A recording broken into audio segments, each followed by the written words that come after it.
Bon matin tout le monde, bienvenue à l'église de Portail. Est-ce qu'on peut dire un gloire à Jésus? Merci d'être là. Vous savez, une des choses que je constate sur notre église, c'est que la grâce de Dieu est sur notre église. Tu vois, dans les Actes des Apôtres, à un moment donné, où les chrétiens de Jérusalem arrivent à Antioche, et la Bible dit quand ils vurent la grâce de Dieu. La semaine dernière, c'était une matinée de baptême, 34 baptêmes. Il y avait 1900 personnes à l'église de Portail-Laval la semaine dernière. Je rappelle que régulièrement, on a près de 300 enfants un petit peu partout à l'église. Le Portail, pour ceux qui ne savent pas, c'est 5 sites. Tous ensemble, c'est 2500 personnes. Une centaine de baptisés seulement pour Laval dans la dernière année. C'est 300 nouveaux membres.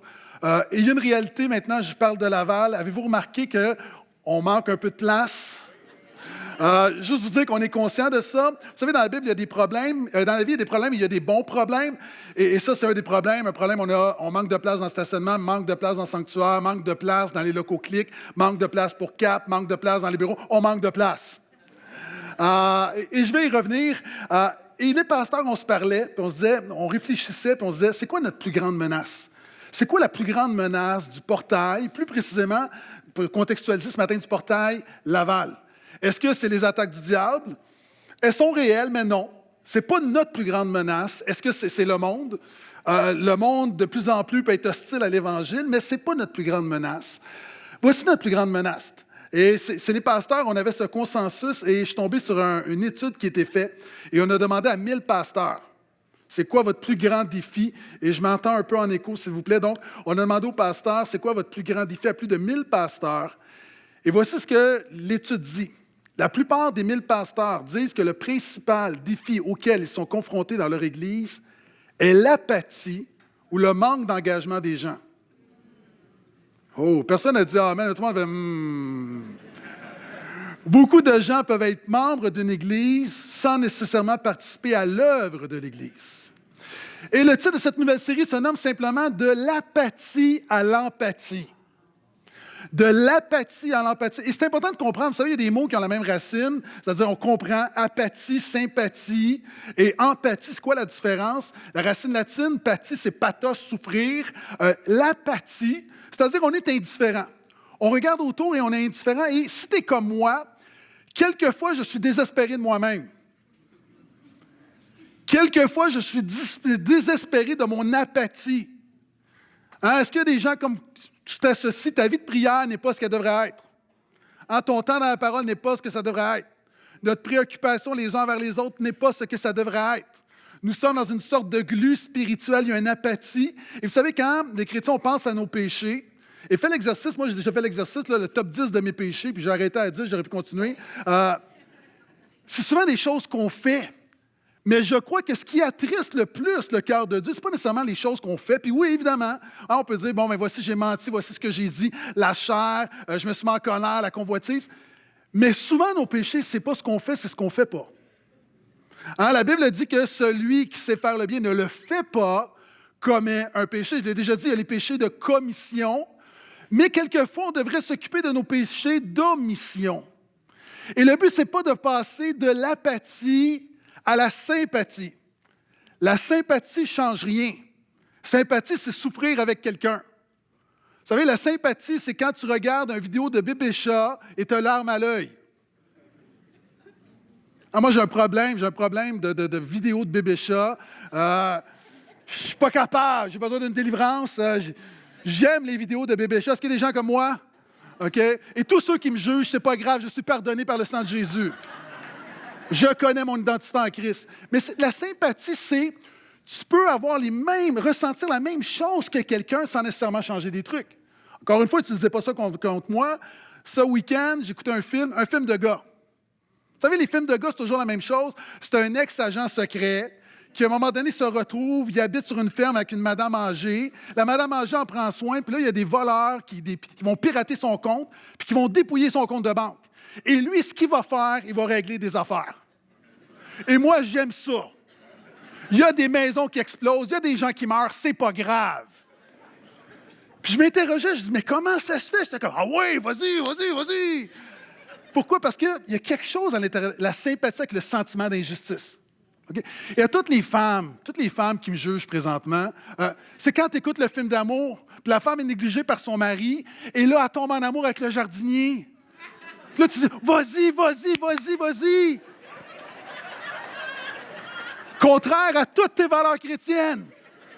Pourquoi? Parce que ton cerveau établi, c'est de la sympathie. Ah, pourquoi tu penses que dans les émissions de télé-réalité, les gens de voix, tu sais, la The Voice, puis toujours quelqu'un vient chanter, puis là, c'est toujours comme un cas. OK, la personne, il manque un bras, un enfant de la DPJ, elle a fait faillite, c'est comme... Pourquoi? Sympathie. Maintenant, on ne veut pas passer de l'apathie à l'insympathie, de l'apathie à la sympathie, on veut passer de l'apathie à l'empathie. L'empathie, c'est ce que Jésus a expérimenté, il fut ému de compassion, c'est te mettre dans la personne, comprendre ce qu'elle vit et être motivé à l'aider afin qu'elle puisse changer. Si quelqu'un est toujours là, dis Amen. Hein, la Bible dit, tu aimeras l'Éternel ton Dieu de tout ton cœur, de toute ton âme, de toute ta force, de toute ta pensée. Et ce que ça amène quand tu aimes Dieu de tout ton cœur, c'est que tu vas aimer ton prochain comme toi-même. Ça, c'est l'empathie. Et ta conduite à l'Église révèle l'état réel de ton cœur. Ta conduite à l'Église révèle l'état réel de ton cœur. Qu'est-ce que je veux dire? À l'Église, nous sommes dans des conditions idéales. Qu'est-ce que je veux dire? OK. Il y a des gens ici. Est-ce qu'il y a des coureurs? Les gens, vous courez? OK. Vous savez, quand tu fais une course, à un moment donné, tu as une condition idéale. Par exemple, ton 5 km, si tu le fais sur un terrain plat, il fait 18 degrés, il y a du soleil, et que tu fais ça en 30 minutes, puis c'est ton record, probablement que tu ne feras pas mieux dans des côtes lorsqu'il va faire 3 degrés et qu'il va y avoir un orage. Pourquoi? Parce que les conditions optimales te rendent meilleur. Maintenant, soyons honnêtes, à l'Église, nous sommes dans des conditions optimales. On est avec pas mal de chrétiens, autour de la parole de Dieu, dans la présence de Dieu, et généralement, c'est là où on va révéler qui on est vraiment, et c'est beaucoup plus facile d'être chrétien à l'Église qu'hors de l'Église. Est-ce que vous êtes d'accord? Si tu trouves ça difficile ce matin, attends de sortir.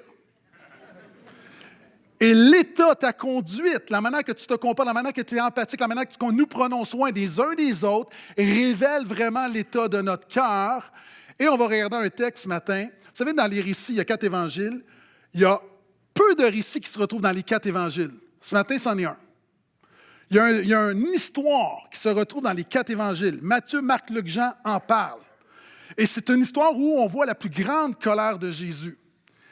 Et Jésus, la fois où il se met vraiment en colère, et j'ai déjà parlé qu'il est possible d'avoir une sainte colère, ce qui met Jésus vraiment en colère, vous allez remarquer, ce n'est pas l'immoralité des païens, ce n'est pas l'incrédulité du monde ou l'hérésie des faux prophètes, mais l'apathie du peuple de Dieu.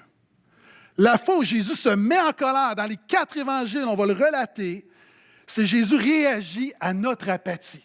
Donc, sans plus tarder, ouvrons ensemble dans Marc 11, le verset 15 à 17. Marc 11, le verset 15 à 17.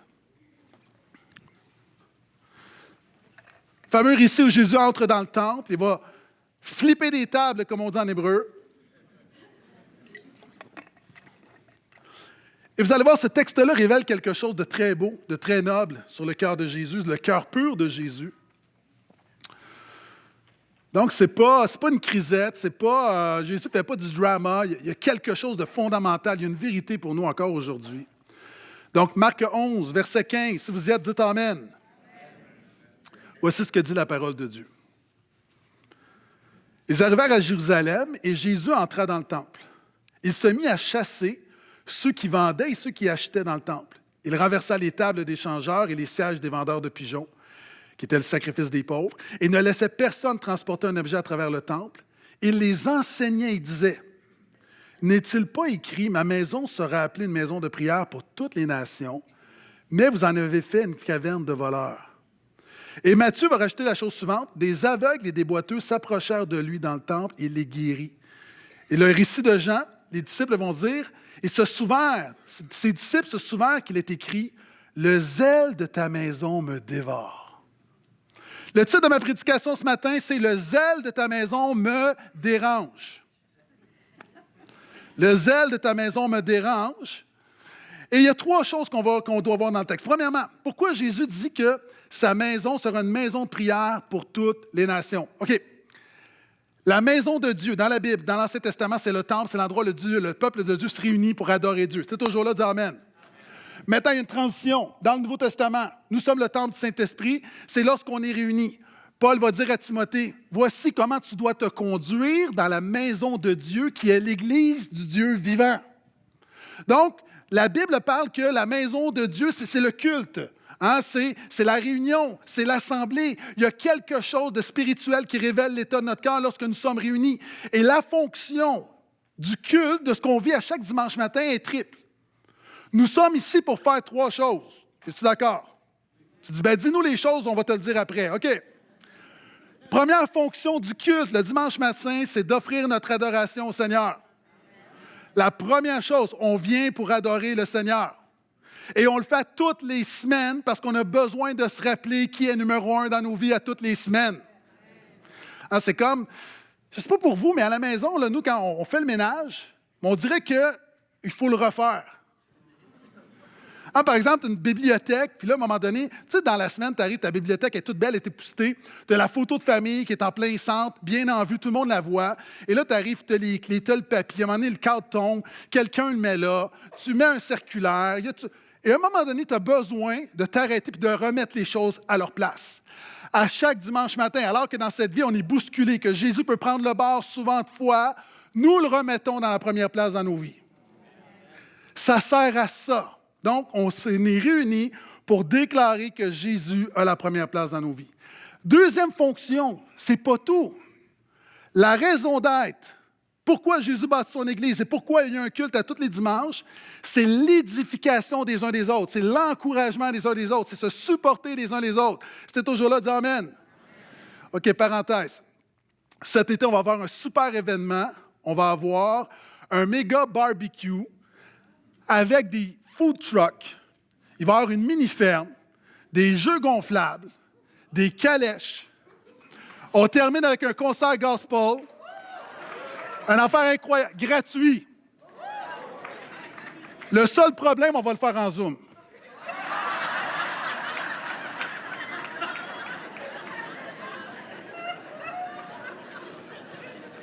Pourquoi l'excitation vient de baisser? Pourquoi est-ce que l'excitation? Parce qu'on réalise qu'on a besoin des uns des autres. Ah, c'est exactement la même chose. On nous vend surtout depuis la pandémie. C'est tellement génial, l'Église en ligne, c'est tellement génial. Je peux pas venir à l'Église, je peux écouter la prédication, puis c'est pas pareil. Nous avons besoin des uns des autres. Est-ce que dis à quelqu'un à côté de toi, j'ai besoin de toi. J'ai besoin de toi. Donc, l'édification. Troisièmement, l'évangélisation. En regardez l'apôtre Paul, c'est intéressant quand dans son texte, 1 Corinthiens 14, sur les dons spirituels, sa préoccupation, c'est quand il y a des non-chrétiens qui rentrent dans l'Église, ils doivent sentir que Jésus est là et que tout se fait avec ordre. Hein, je parlais des émissions de télé-réalité, une émission super populaire, Survivor. Un des défis, c'est souvent d'allumer un feu. C'est dur d'allumer quelque chose quand tu n'as pas de feu, mais quand tu as un feu, c'est facile de communiquer le feu quand tu as un feu. Une Église qui n'est pas en feu pour Jésus ne va jamais donner le feu à personne. Une des raisons d'ailleurs, la majeure partie des personnes qui ont donné leur vie à Jésus ici, comment tu as donné ta vie, c'est que quelqu'un t'a invité dans une église à un moment donné. Et il n'y a rien de plus puissant que de voir des hommes et des femmes ordinaires louer Jésus, célébrer Jésus, réagir à la parole, d'être en feu pour Jésus, et ça communique le feu. C'est la raison d'être du portail. Pourquoi est-ce qu'on fait les choses comme il faut? Pourquoi est-ce qu'on commence à l'heure? Pourquoi est-ce qu'on est rodé? Pourquoi est-ce qu'on fait les choses avec excellence? Pourquoi on veut que tout se fasse avec ordre? Parce qu'on veut que quelqu'un qui rentre pour la première fois, qui a un cadre où « Voici une église en feu, reçois le feu, mon ami Jésus, c'est la bonne nouvelle pour toi. » C'est la raison d'être.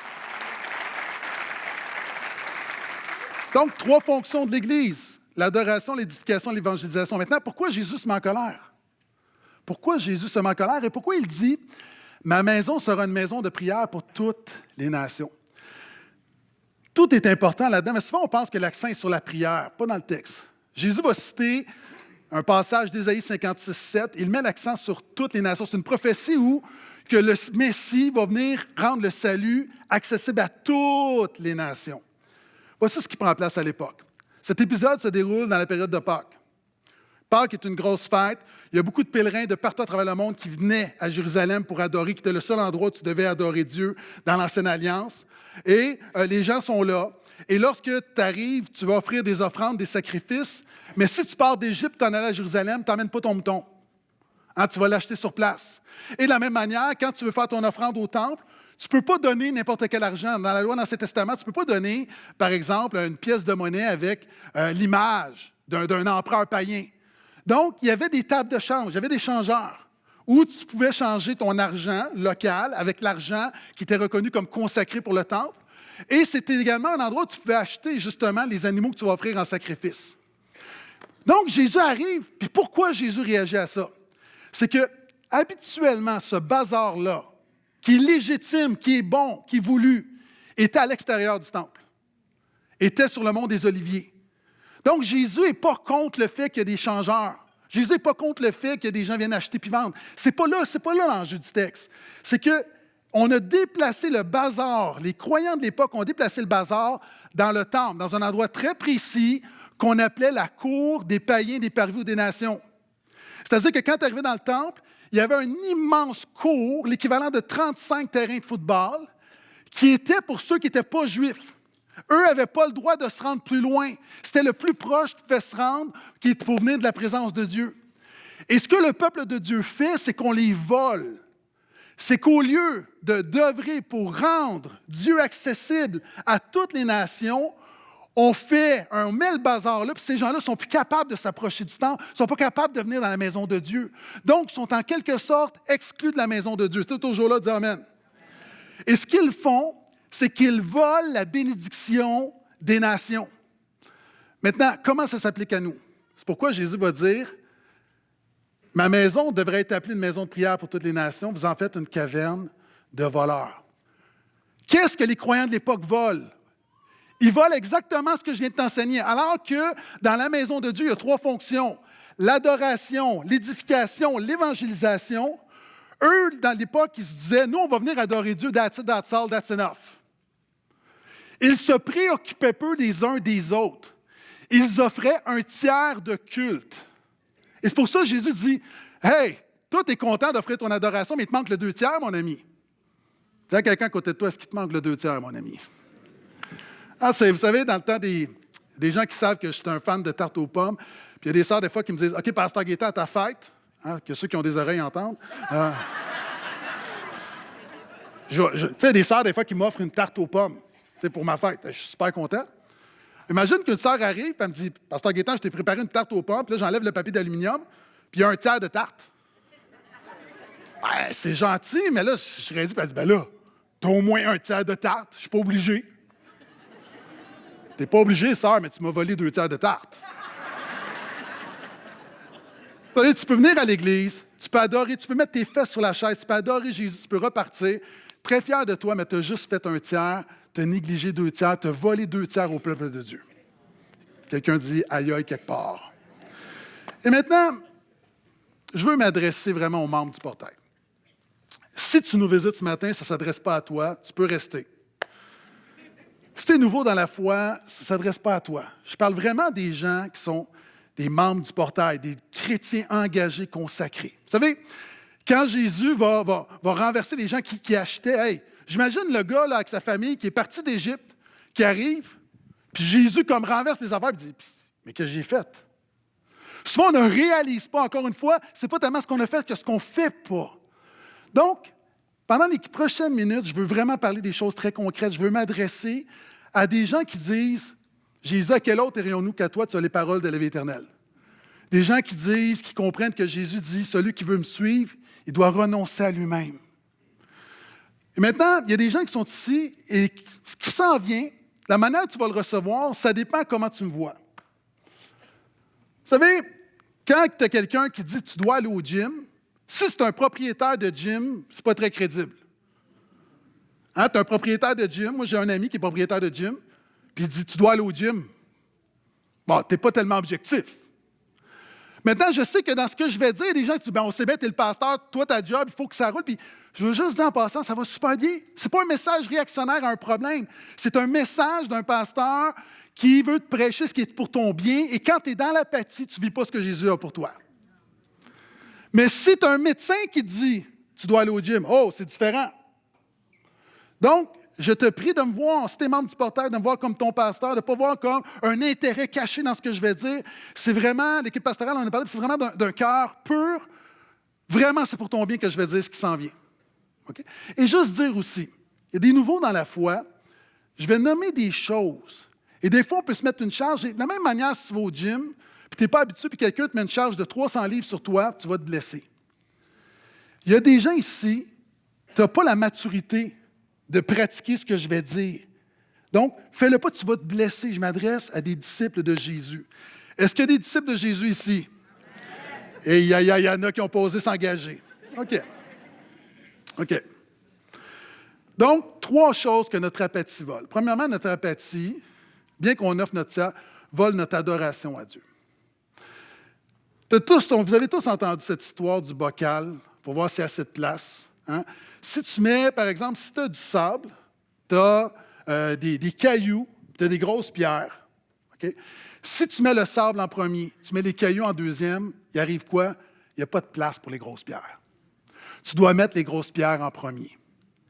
Peuple de Dieu, vous devez mettre l'Église en premier. Et quand je dis l'Église, souvent les gens de la structure, qui est le reflet que Jésus est en premier, comprenez-moi bien. Un chrétien, encore une fois, le dimanche matin, je sais qu'il y a toutes sortes d'opinions. Le chrétien qui suit Jésus le dimanche matin est dans la maison de Dieu. Bibliquement, si tu es malade, évidemment, tu travailles, urgence, mais il fait beau, ça ne me tente pas, je suis fatigué. Moi, je fais juste déclarer la parole de Dieu, je fais juste te dire que tu dois régler les grosses pierres de ta vie et mettre Jésus et les choses de Dieu en premier. Règle ça. Il y a des gens, ça fait 20 ans que tu es Seigneur, puis tu te bats continuellement. Pourquoi?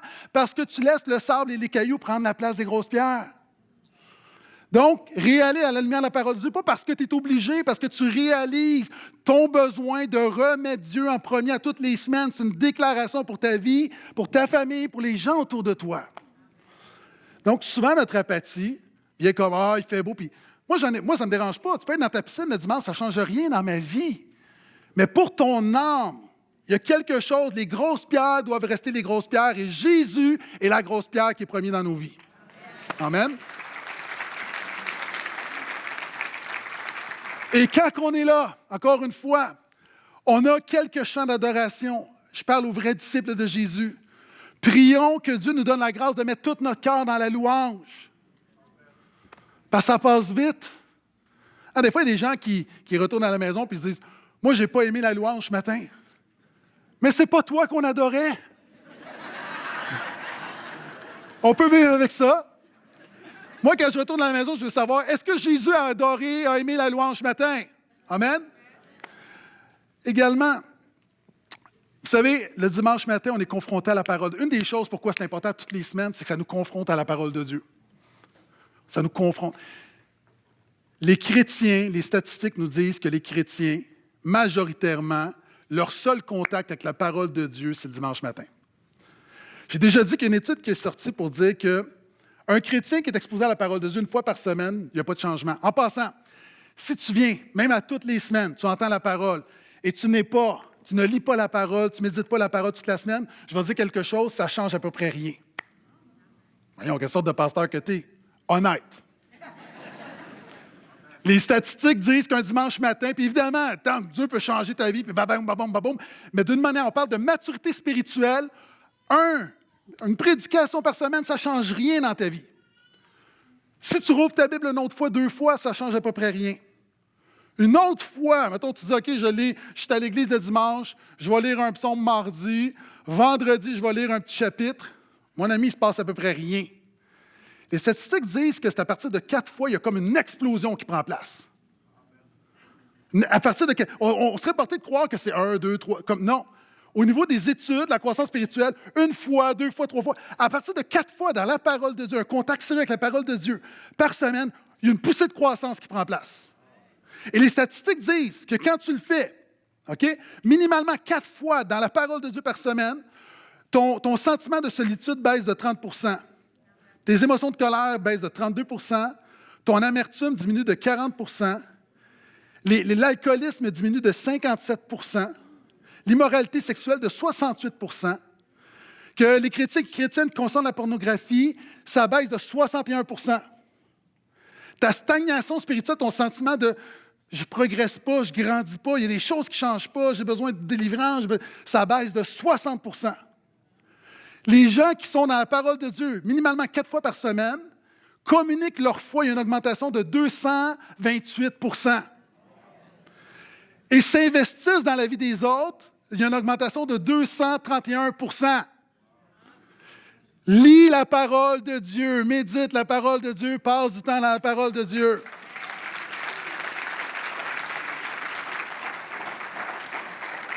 Donc, on parle encore une fois, on ne veut pas offrir un tiers à Dieu, donc on vend souvent notre apathie, vole notre adoration, on vole l'édification. Il y a une étude, encore une fois, qu'un professeur avait fait, professeur de prédication dans un collège biblique, et il avait donné à ses étudiants, vous allez prêcher sur le bon samaritain. Vous connaissez l'histoire du bon samaritain? Hein, c'est qu'il y a un homme qui est là, puis on passe à côté, puis finalement, c'est seulement le samaritain. Les croyants passent à côté parce qu'ils sont trop occupés, puis c'est le samaritain qui va s'occuper de lui. Et ce qu'il a fait, il y avait un piège. C'est-à-dire, quand les étudiants, ils avaient chacun un rendez-vous dans la semaine, lorsque l'étudiant arrivait dans la classe, il y avait une affiche en disant « Ton évaluation a été déplacée dans un autre local et tu as 10 minutes pour te rendre. » Maintenant, c'est que c'était tellement serré, c'était à l'autre bout du collège, donc ils partent en courant. Et ce que le prof avait fait, il avait mis sur leur chemin un homme qui était là comme s'il était blessé. Et les étudiants passaient, puis là, ils voyaient, puis ils disaient « Aide-moi, aide-moi. » Je peux pas, je m'en vais prêcher sur le bon samaritain.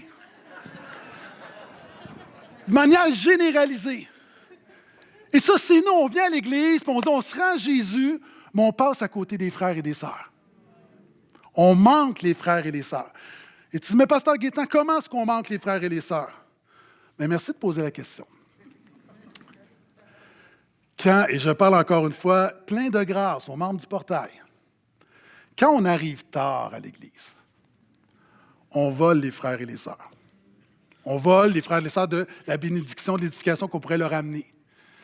C'est comme si tu m'invites à manger, puis je te dis, OK, à quelle heure que tu dis, pasteur Gaétan, tu peux arriver vers les 18 h. Je dis, à quelle heure qu'on va manger? Tu dis, je ne sais pas, 19h30. Je dis, je vais arriver à 19h35. Est-ce que tu vas te sentir honoré? D'arriver, moi j'arrive là, puis j'arrive juste pour le repas. Non. De la même manière, Dieu ne se sent pas honoré si tu arrives juste pour l'adoration. C'est pour ça que Jésus s'est mis en colère, parce que le peuple de Dieu n'était pas sensible à ce qui prenait place. Puis aussi, et je n'ai même pas dit en retard, j'ai juste dit arriver tard.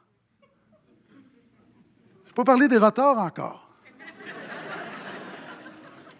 Puis, évidemment, moi, je donne des règles générales, je comprends, des fois, il y a toutes sortes de situations.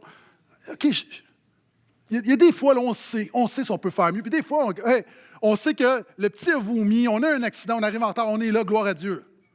OK, mais ça n'arrive pas tous les dimanches. Sinon, viens voir un pasteur, on va prier pour toi. Puis de l'autre côté, il y a des chrétiens qui sont là. Tu dis, oh, que j'aime ce message.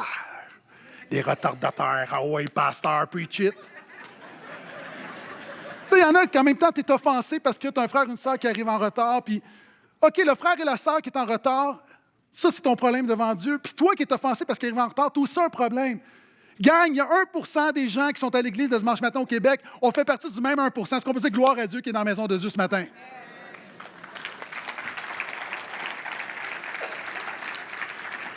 Des fois, c'est parce que surtout, on arrive tard, on arrive serré ou en retard, puis on part tôt. Là, je comprends ce travail, mais souvent, c'est comme, si on part tôt, pourquoi? Parce qu'on veut sauver le stationnement. Je comprends. Je vais revenir. Et on part tôt, c'est comme, tu sais, c'est à Noël, là, tes petits-enfants arrivent, tu leur donnes les cadeaux, dès qu'ils ont déballé le cadeau, ils mettent le manteau puis ils s'en vont. Hein? On ne peut pas voir l'Église comme l'endroit où on vient chercher la bénédiction puis on part immédiatement. Donc, je sais, des gens vont dire, oui, mais pasteur Gaétan, le stationnement, là. Puis il y en a d'autres, tu dis, là, tu es content, parce que, mais moi, je reste jusqu'à la fin. Oui, mais tu peux rester jusqu'à la fin et avoir un problème de cœur également. Tu sais, c'est comme quand nos grands-parents te donnaient une carte. Vous savez, tu rouvres ta carte, puis il y a un 50 $ qui descend, qui tombe. Puis là, tu fais semblant comme si tu ne l'as pas vu, puis tu continues de lire la carte. Tu t'en balances de la carte. C'est 50 $ que tu veux. Ah, c'est vrai? Tu sais, on est là comme, oh, la carte, c'est comme, tu as un cadeau, tu lis, oh, la carte, oh, je veux le cadeau.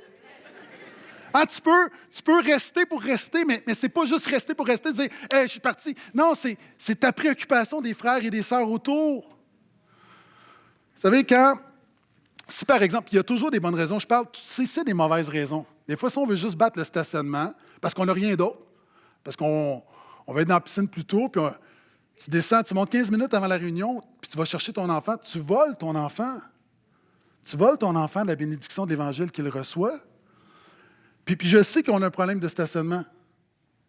On a un problème de stationnement, mais dites-vous, là, quand vous êtes dans le stationnement, puis ça prend 15 minutes, donnez gloire à Dieu qu'il y a du monde dans la maison de Dieu ce matin.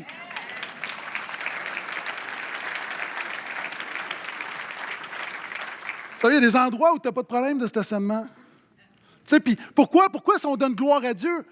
Parce que quand je viens à l'église, c'est pas comme quand je suis au Carrefour Laval. Carrefour Laval, je vais chercher ce que j'ai de besoin, je consomme, je pars vite, merci, bonsoir. Ça, c'est pas l'église. Je viens pas chercher ce que j'ai besoin, je me dépêche à partir. Et est-ce que je peux vous proposer, je parle toujours aux disciples, aux membres, est-ce que je peux vous proposer quelque chose de totalement fou qui va vous demander un sacrifice incroyable? Tu vas payer le prix, là, ça va être souffrant. Là. Est-ce que tu pourrais peut-être considérer dans la prière de dire, tu sais, quand je vais à l'église, de considérer arriver 20 minutes plus tôt et partir 20 minutes après? Juste pour prendre soin des frères et des sœurs, aller voir des gens que tu ne connais pas, t'informer, prier les uns pour les autres. Est-ce que je peux juste vous proposer de considérer, de voir la réunion beaucoup plus que comme la 1h23 qui prend place, mais de juste, et je sais que je vous en demande beaucoup, là, mais un petit 20 minutes là, un petit 20 minutes là, c'est beaucoup, peut-être 15. Juste pour réaliser, déclarer qu'au portail, l'Église, ce n'est pas juste par rapport, ce n'est pas juste l'adoration, l'édification, c'est important. Tu es important. Amen.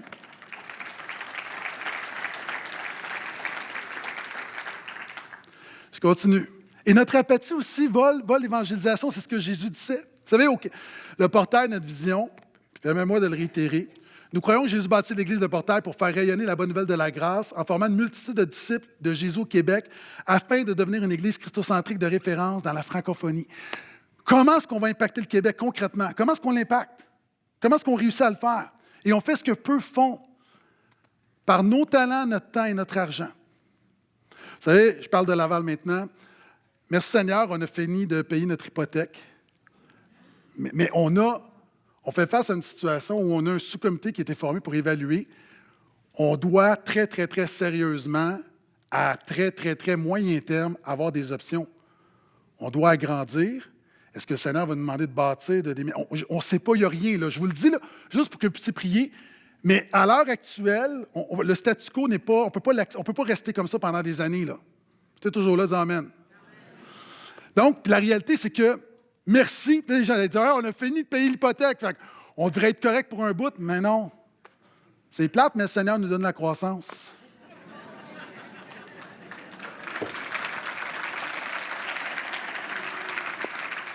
J'ai une bonne puis j'ai une mauvaise nouvelle pour vous. Voici la bonne nouvelle. En regardant les finances, OK, pour agrandissement, parce que même si on agrandit, on a encore un problème de stationnement, à moins qu'on fasse un stationnement à étage. Je ne sais pas comment est-ce qu'on peut s'y prendre. Mais peu importe, on sait que ça va coûter quelque chose. La bonne nouvelle, quand on regarde les chiffres, c'est qu'on a assez d'argent pour passer à la prochaine étape. Gloire à Dieu. Amen. Bonne nouvelle. Ça, c'est la bonne nouvelle. La mauvaise nouvelle, c'est que l'argent est encore dans vos poches. Alléluia. On passe à la prochaine appel. OK, on continue.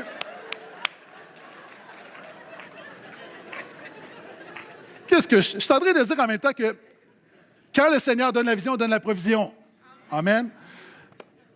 Puis on a aussi, on est là-dedans, Cap. On est tellement reconnaissant pour l'œuvre de Cap, mais Cap, ça coûte quelque chose. Vous savez, Cap était ce qui est donné. OK, je vais ailleurs, c'est pas dans mes notes. OK? Parce qu'il y a des nouveaux là, que tu dis, l'argent, je comprends pas. OK.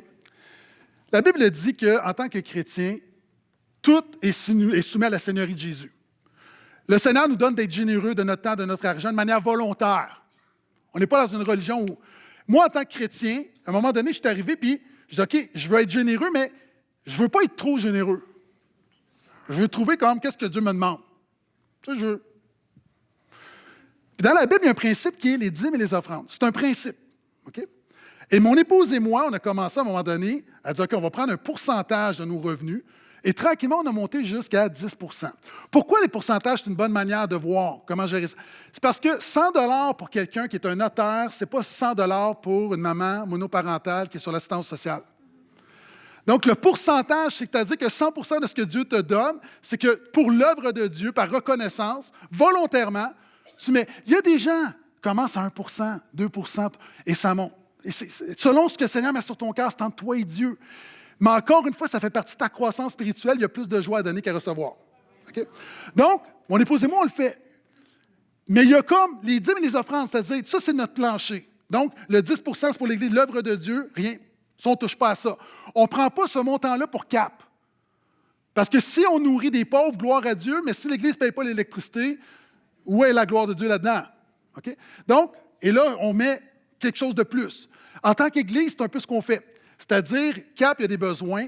L'été passé, vous savez, CAP n'est pas en mesure, avec tout ce qu'on reçoit, juste le salaire du président depuis le début. Ça, c'est totalement l'Église qui paye ça. On a dû rajouter un 15 000 l'été passé.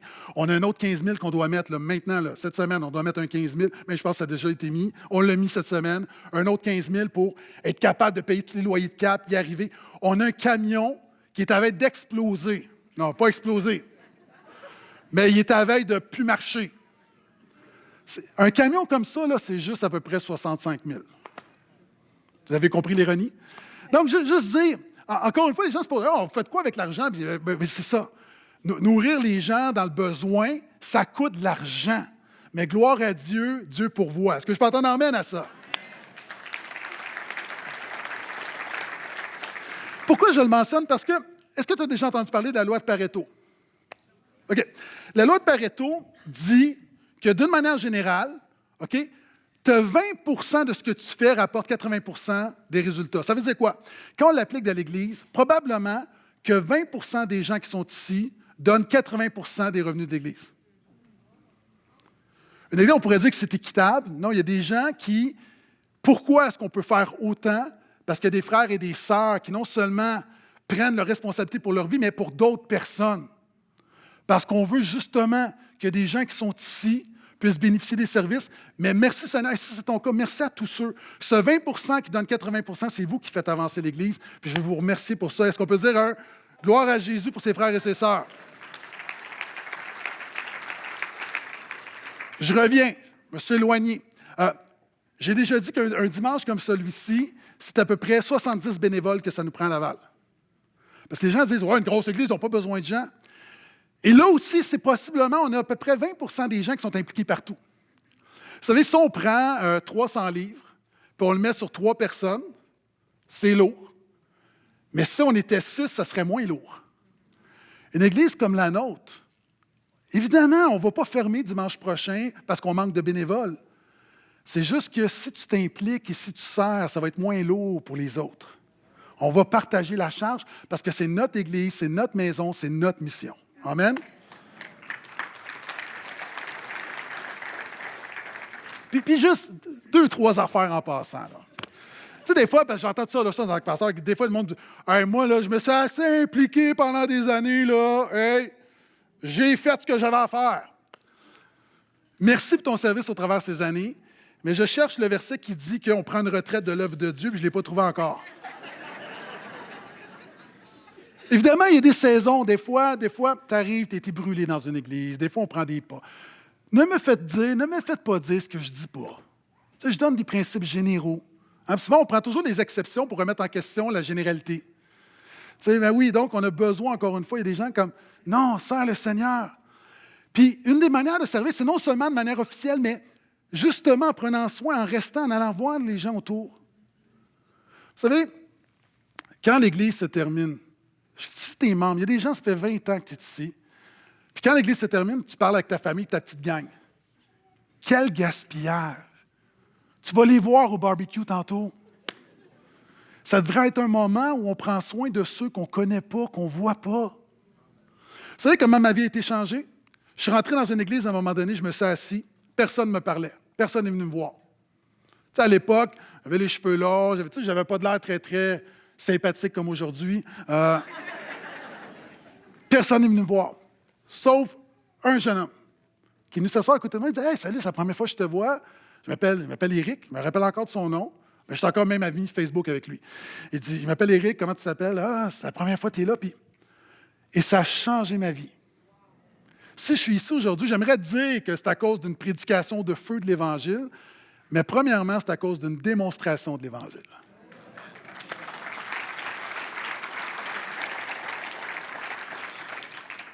Tu sais, de prendre, puis évidemment, il y a des gens, peut-être tu nous visites, tu es introverti, tu fais comme, oh boy, quel mauvais matin pour venir à l'Église.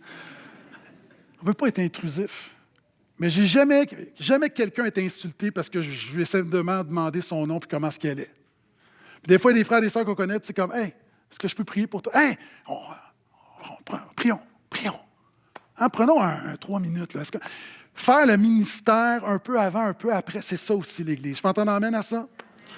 Ah, puis il y a des gens ici, puis j'ai presque terminé, il y a des gens ici, vous êtes des chrétiens d'expérience, vous avez tellement de connaissances bibliques, puis vous gardez ça pour vous autres. Ah, c'est comme, vous savez, la mer morte, on l'appelle la mer morte. Pourquoi? Parce qu'il y a beaucoup d'eau qui rentre, il n'y a pas d'eau qui sort. Puis il y a des chrétiens, tu te demandes, c'est quoi ton problème? C'est que ça fait des années, toi, là, tu t'assois avec un nouveau, là, puis lui, là, c'est comme, wow! Tu sais, quand on est nouveau, on a plein de questions, on ne sait pas comment prier, on ne sait pas comment faire ça. Les enfants, il y a du monde, toi, tu sais, tu es passé par là. Est-ce que je vais te proposer une autre affaire, une autre folie incroyable? Hein, de peut-être prendre un café avec un nouveau dans la foi cette semaine? Je sais que c'est beaucoup, là. Mais ça peut changer des vies. Donc, l'Église, ce que j'essaie de dire, l'Église, c'est plus que venir adorer le Seigneur. L'Église, c'est tellement plus riche que ça. Est-ce que je peux entendre un autre amen avec ça? OK. Et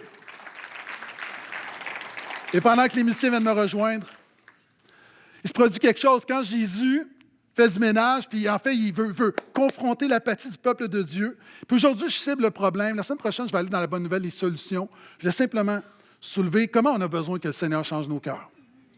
Alors, si tu as une chose à retenir, c'est ce matin, Seigneur, c'est change nos cœurs, change nos cœurs. Et la Bible dit que les aveugles et les boiteux s'approchèrent de Jésus dans le temple. C'est intéressant. Pourquoi? OK. Quand tu regardes dans le ministère de Jésus, il y a toujours les aveugles et les boiteux. Pourquoi? Parce que les aveugles et les boiteux, au-delà de leur souffrance physique, ils représentent la condition humaine. Hein?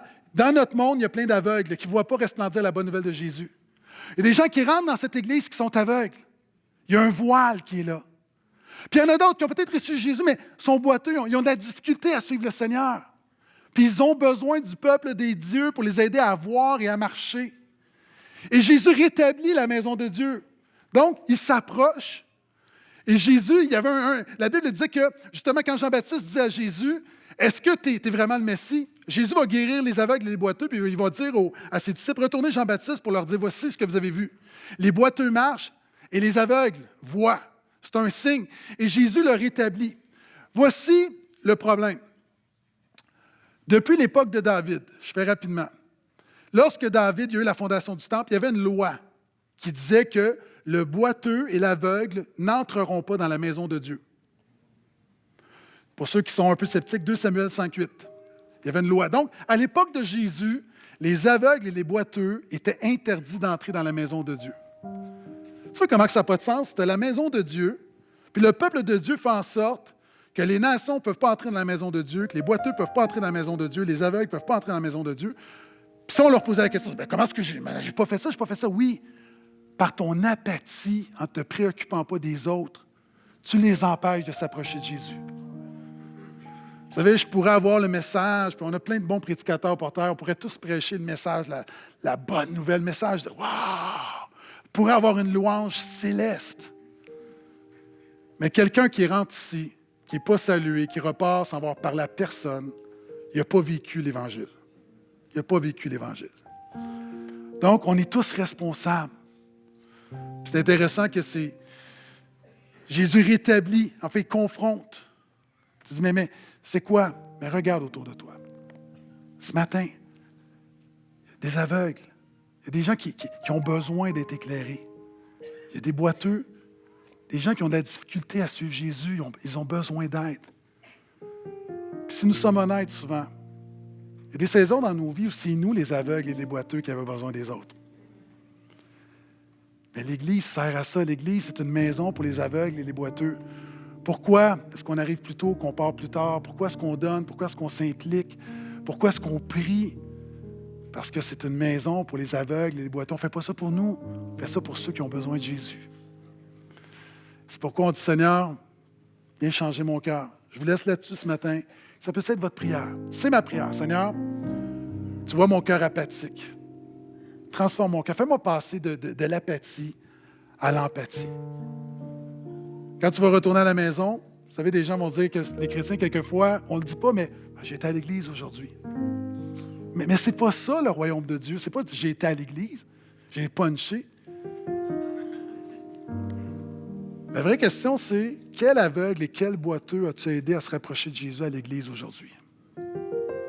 Durant ta semaine, qui as-tu aidé? Alors, j'ai mentionné plusieurs choses et je suis convaincu qu'il y a des éléments qui vous ont dérangé. C'est pourquoi le titre, c'était « Le zèle de ta maison me dérange ». Peuple de Dieu, est-ce qu'on peut permettre au Seigneur de nous déranger? De nous déranger, de dire « Seigneur, je veux passer du zèle de ta maison me dérange, mais je veux être comme Jésus, que le zèle de ta maison, le zèle des choses de Dieu, le zèle pour le peuple de Dieu, le zèle pour les boiteux, les aveugles, me dévore. Change mon cœur, Seigneur. » C'est la parole de Dieu pour ce matin. Est-ce qu'on peut se lever? Penchons la tête. Seigneur, on vient devant toi pour te dire merci. Merci de nous avoir sauvés. Merci pour notre Église. Merci pour la vie dans notre Église. Et merci pour la grâce de Dieu qu'on ne mérite pas. Merci, Seigneur, tu nous bénis. Tu nous gardes. Notre Église n'est pas parfaite. Il y a des gens qui viennent à Jésus. Il y a des gens qui sont restaurés. Il y a des gens qui sont équipés, formés, relâchés. Seigneur, pardonne-nous en tant que croyants de prendre pour acquis la bénédiction. Pardonne-nous de voir l'Église comme un lieu où on vient adorer, porter notre adoration, sans réaliser l'appel à l'édification et à l'évangélisation à chaque dimanche matin, qui est un reflet de ce qui va prendre place dans la semaine. Donc, Seigneur, merci pour les frères et les sœurs qui servent, les frères et les sœurs qui se préoccupent, les frères et les sœurs qui donnent. Et ce genre de message, souvent, peut être mal reçu. Seigneur, je te prie qu'il n'y ait aucune condamnation, aucune charge indue. Seigneur, je te prie que ce soit seulement l'enseignement de ta parole par le Saint-Esprit, que ce ne soit pas une prédication qui écrase, mais une prédication qui confronte, afin de permettre au Saint-Esprit de transformer nos cœurs pour ta vie. Donc, fais ton œuvre. Fais ton œuvre et je prie en terminant pour les amis, des gens qui sont ici. Alors que je parlais d'aveugles, les gens qui sont ici, dit Pasteur Gaétan, ça c'est moi. La misère à voir où tout se mène, la misère à voir la lumière au bout du tunnel, la misère à voir où peut entrer Dieu dans ma vie. Seigneur, je te prie d'enlever les voiles et de mettre des frères et des sœurs qui vont aider, donner de la clarté, communiquer la bonne nouvelle de Jésus. Pour d'autres qui boitent, plusieurs sont fatigués, malades. Seigneur, je te prie de les fortifier. Et non seulement des fortifiés par le Saint-Esprit, mais des fortifiés avec l'accompagnement de frères et de sœurs autour. Donc, je te rends grâce pour l'œuvre que tu fais parmi nous. Et comme toujours, sois le premier en toutes choses. On te prie dans le nom de Jésus. Amen.